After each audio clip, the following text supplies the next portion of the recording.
আসসালামু আলাইকুম। আজকে আমি একটা amazing homemade skin care recipe share করতে যাচ্ছি। এটার জন্য আমার লাগবে 3টা উপাদান: মসুর ডাল, আলু আর কাঁচা দুধ। মসুর ডাল প্রাকৃতিক এক্সফোলিয়েটর যা ডেড স্কিন রিমুভ করে আর স্কিন ব্রাইট করে। আলুতে আছে ভিটামিন সি আর স্টার্চ যা পিগমেন্টেশন হালকা করে স্কিন সফট রাখে। দুধে আছে ল্যাকটিক অ্যাসিড যা স্কিন হাইড্রেটেড ও গ্লোয়িং করে। প্রথমে আমরা মসুর ডাল নিয়ে এটিকে ভালো মতো পরিষ্কার করে ধুয়ে নেব। তারপরে 30 মিনিটের জন্য এটা ভিজিয়ে রাখবো। তারপরে অর্ধেক আলুটাকে ভালো মতো কুচি কুচি করে কেটে ফেলতে হবে।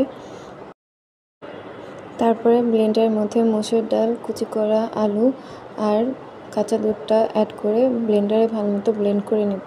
আমাদের ফেস প্যাকটি রেডি।